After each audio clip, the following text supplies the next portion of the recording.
आज हम वीडियो में बताने वाले हैं आपको कि क्वेश्चंस कैसे आते हैं, उन क्वेश्चंस को आपको कैसे अटेम्प्ट करना है।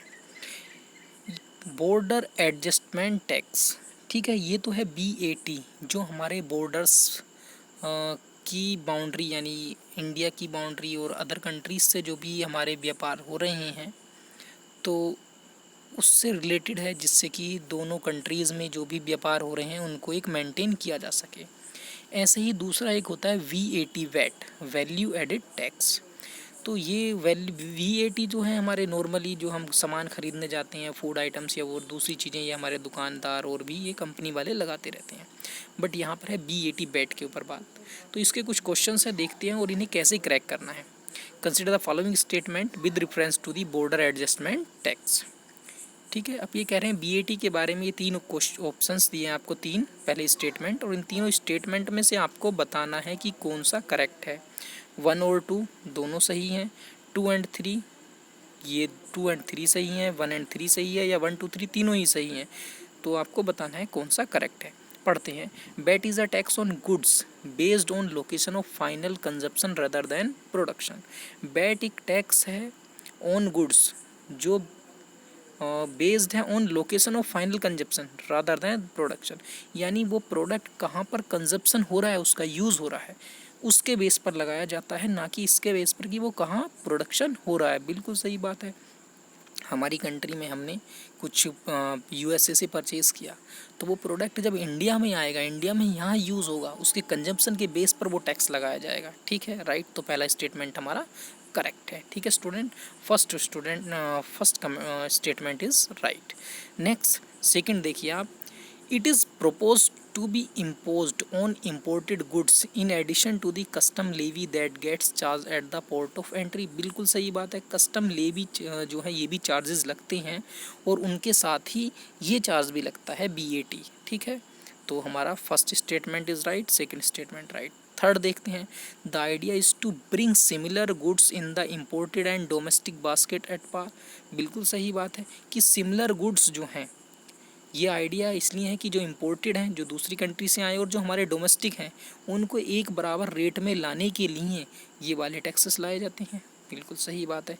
तो तीनों स्टेटमेंट हमारे सही हैं, ये हम देख लेंगे, तो हमारा ऑप्शन हो जाएगा यहाँ पर D, यानी 1 2 3 तीनों स्टेटमेंट आर करेक्ट। इस तरह से आप क्वेश्चंस करोगे आप। ठीक है, इसमें आपको साथ में नीचे सॉल्यूशन भी दिया है, ये देखिए आपको सॉल्यूशन दिया है पूरा।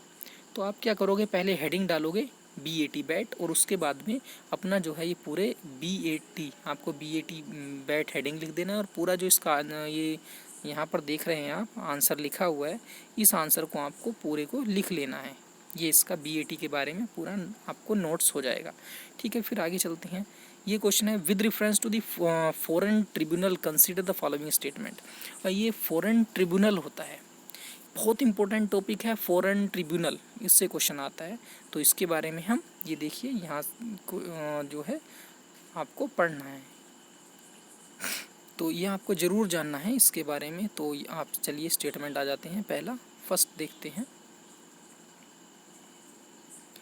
The tribunal are quasi judicial bodies to determine if a person is staying illegally is a foreign और नॉट। ये क्वेसी जुडिशियल है, यानी फुली जुडिशियल नहीं है, पूरी तरह से नहीं है, क्वासी जुडिशियल बॉडी है, जो डिटरमाइन करता है कि पर्सन जो रह रहा है वो इलीगल है, इज़ अ फॉरेनर और नॉट, इलीगल पर्सन है, इलीगल फॉरेनर है या नहीं है, इसके बारे में। तो बिल्कुल सही बात है, ये स्टेटमेंट हमारा क्वेसी जुडिशियल है, बिल्कुल याद रखना आपको। वो इस पर ज़्यादा, इस स्टेटमेंट पर ज़्यादा पूछा जाता है, ये क्वासी जुडिशियल है या फुली जुडिशियल है। तो पहला स्टेटमेंट बिल्कुल सही है। नेक्स्ट आगे चलते हैं। आगे फिर इन्होंने इसमें कहा है second, as per the foreigner tribunal order 1964 the power to constitute tribunal were vested only with the centre. ये बिल्कुल गलत स्टेटमेंट है, ये नहीं है। चलो ये तो हमें पता था, हमने कह दिया नहीं है, बट ऐसे क्वेश्चंस को आपको कैसे आइडिया लगाना है कि ये नहीं है। जब कुछ ऐसे स्टेटमेंट आए जहाँ पर लिखा हो only, only with the centre, this is not in that favour, जब निगेटिव टाइप के आ जाए ओनली विद दैट, तो ज़्यादातर चांस होता है कि वो स्टेटमेंट रॉन्ग ही होगा। ठीक है स्टूडेंट, बट 100% नहीं है, बट एक हिंट है आपको। ये कुछ ट्रिक्स होती हैं जब वहाँ पर ओनली लिखा है, विद इन ओन लिखा है, कि ये मतलब नगेशन, जबकि निगेटिव चीज़ कुछ आ जाए कहीं कि only with that centre, this is not with that centre, तो तब समझ लो वो स्टेटमेंट रोंग है। तो हमारा आंसर इसका 1 करेक्ट हो गया, 1 ओनली, तो स्टेटमेंट 1 सही है। आप ऐसे ही इसमें हेडिंग डालना फॉरेन ट्रिब्यूनल, और इसके बारे में आप जो है फर्स्ट स्टेटमेंट सही और सेकंड को इन्होंने करेक्ट करके बताया हुआ है, ये आप इसमें लिख लेंगे। नेक्स्ट अब आ जाते हैं हम थर्ड में, with reference to the Juneteenth day. ये जूनी टेंथ डे है, इसके बारे में आपको ये स्टेटमेंट दिए हैं, वो क्या करेक्ट है ये आपको जान लेना है।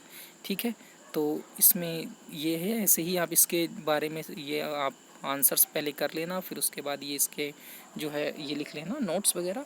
ठीक है, आगे एक बस शॉर्ट में आपको बता देते हैं।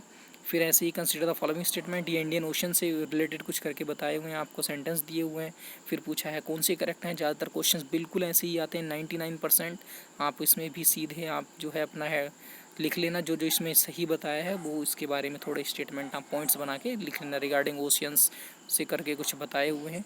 यहाँ पर देखिए, ये जैसे ही हमने बताया था आपको, हमने SIT, ATS, STF के बारे में। MOEFCC ये है ministry of environment, forest and climate change. ये हमारी मिनिस्ट्री है, सेंट्रल गवर्नमेंट के अंडर में एक मिनिस्ट्री है जो इस हमारे एनवायरनमेंट और फॉरेस्ट क्लाइमेट के होते हुए चेंजेस के बारे में देखती है, जैसे मोस्टली एनवायरनमेंट पोल्यूशन से रिलेटेड। तो उसके बारे में first time sites appendix listed animal will be, ये भी SIT ऐसा ही है। तो इनके बारे में आप जो है कुछ गूगल से सर्च करके कुछ यहाँ से नोट्स आप यहाँ पर मिल जाएंगे, ये आप कर लोगे। नेक्स्ट है with reference to the Sikkim Tibet convention of 1890। ये एक सिक्किम तिब्बत कन्वेंशन ऑफ 1890 बनाया गया था सिक्किम और तिब्बत में दोनों के बीच में डिस्कशन करके। तो वो आप 1980 में कन्वेंशन किया था, उसके बारे में आप नोट्स बनाओगे। ठीक है, आगे आते हैं फिर यहाँ पर ये है, चलिए राइट, ओके। तो ये आप इस तरह से ये नोट्स आप कर लेना स्टूडेंट्स, ये आई होप कि आप कर लोगे, और ज़रूर आपको कर लेना है।